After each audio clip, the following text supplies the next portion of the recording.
Welcome to My Check, Let's Talk. You are currently listening to episode 1. Our prompt for today will be how Gen Z has shaped Sumpah Pemuda. We shall now proceed. Happy listening!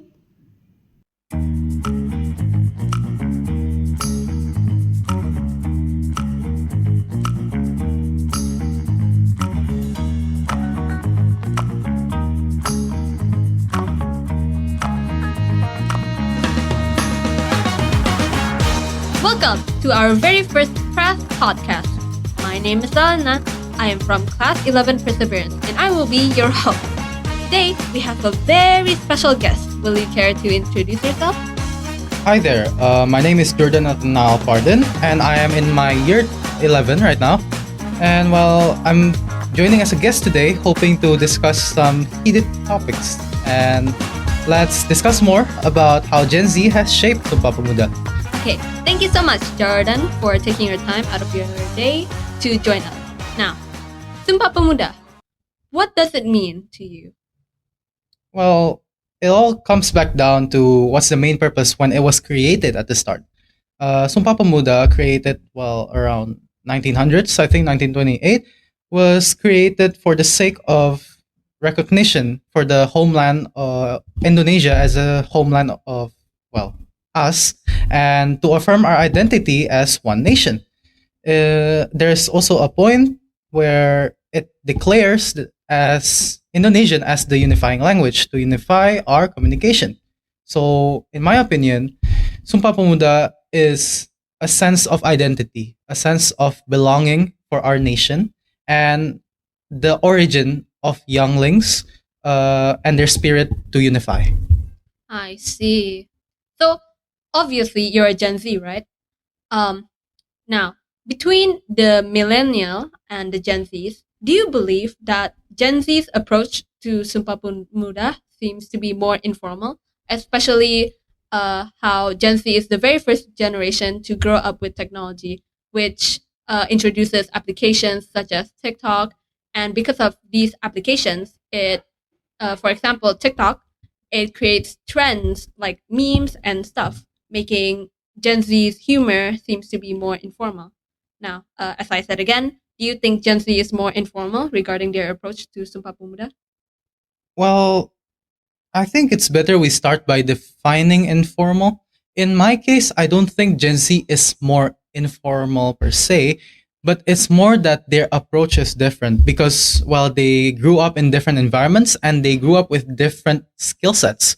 For Gen Z, I believe even a portion of them grew up with technology being the first thing they see and it's just everywhere in their lives. So to them, it's not exactly informal. It's their normal activity to use these, social media and technology and stuff. In a sense, social media themselves also form and shape our identities, right?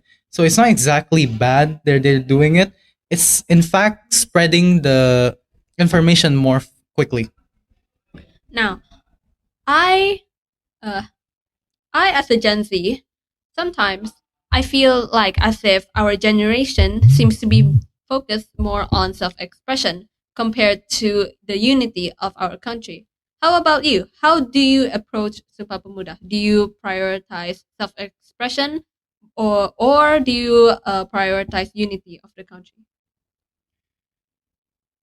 From my personal experience, I've honestly never done anything very major for Sumpah Pemuda, but if the option is whether to prioritize unification or sorry, what was the second point? Unification or Self-expression. self-expression, then I believe that the most important part will be unification, albeit with a sense of self-expression.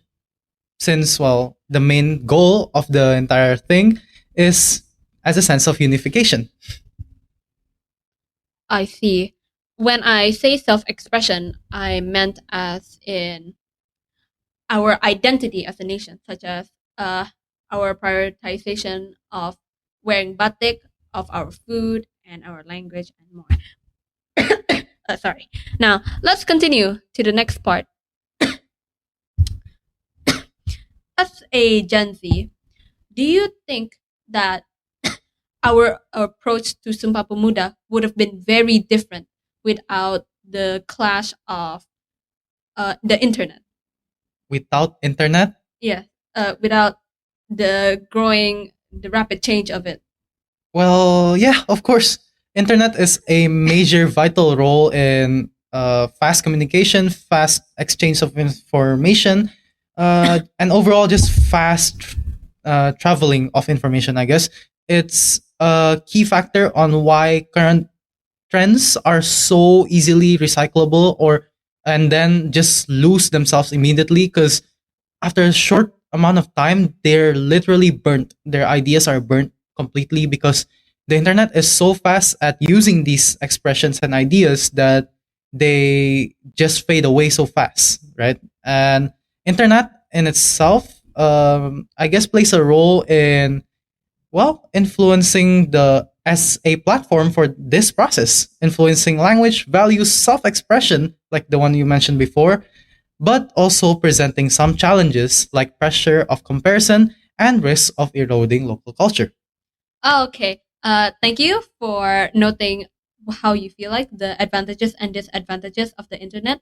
Now, um, do you think that with the help of the internet, Gen Z's approach to Sumpah Pemuda seems to be more stronger compared to the millennials who uses their own traditions, such as physically making their own poster rather than such as Gen Z making videos on the internet.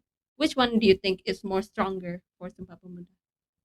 Okay, this could be a controversial topic, but personally for me, I strongly believe that traditional values are stronger in terms of unity and, well, longevity.